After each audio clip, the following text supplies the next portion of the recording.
I'm Daniel Abraham from GCT third year mechanical. இன்றைக்கி வந்துட்டு sir என்ன பண்ணாருன்னா, நாங்கள் இதுக்கு முன்னாடி பார்த்த கிளாஸ் எல்லாத்தையுமே ஒன்ஸ் ஒரு ரீகால் பண்ணார். ப்ளஸ் வந்துட்டு நாங்கள் இப்போது பிளேஸ்மெண்ட் நோக்கி எப்படி நாங்கள் ப்ரிப்பேர் ஆகணும் அதை பற்றி சொன்னார். ஸோ அகாடமிக்ஸில் 50% அந்த இது இருந்தாலும் மீதி நம்ம டூலோடைய knowledge plus with help of AI அப்புறம் வந்துட்டு நம்மளோட டொமைன் இது சூஸ் பண்ணுறதுனால நம்ம 100% நம்ம ரிசல்ட் கொடுக்க முடியும்னு சொன்னார். ஸோ நெக்ஸ்ட்டு வந்துட்டு இன்றைக்கி வந்துட்டு ரியல் டைம் ப்ராப்ளத்தை சிம்பிளான ப்ராப்ளம்லேருந்து கொஞ்சம் காம்ப்ளெக்ஸான காம்பவுண்ட் வரைக்கும் இன்றைக்கி கொஞ்சம் ஒரு கேஸ் ஸ்டடி வரைக்கும் பார்த்தோம்.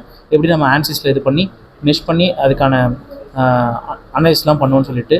ஸோ இதில் வந்துட்டு எப்படி வந்துட்டு நம்ம ஃபைல் வந்துட்டு இம்போர்ட் பண்ணுவோம், இதில் வந்துட்டு போட்டு எப்படி இது அது எல்லாத்தையுமே சொல்லிக் கொடுத்தாரு சார். ஸோ இது வந்துட்டு ஐசிஜி ஃபார்மேட்டில் வந்து இது பண்ணால் தான் அது ரன் ஆகும்னு சொல்லி கொடுத்தாரு. ஸோ இதெல்லாம் இருந்துச்சு. மெஷ் பண்ணுறதே ரொம்ப அதிகமாக போச்சு, கிட்டத்தட்ட 15 மினிட்ஸ் கிட்ட போச்சு. இன்னும் ஃபைன் மெஷின் நாங்கள் ஆனால் கொண்டு வரல, அது இன்னும் பண்ணால் அதிகம் டைம் ஆகும். ஸோ எல்லாமே கற்றுக் கொடுத்து வர. ஸோ நல்லா போச்சு.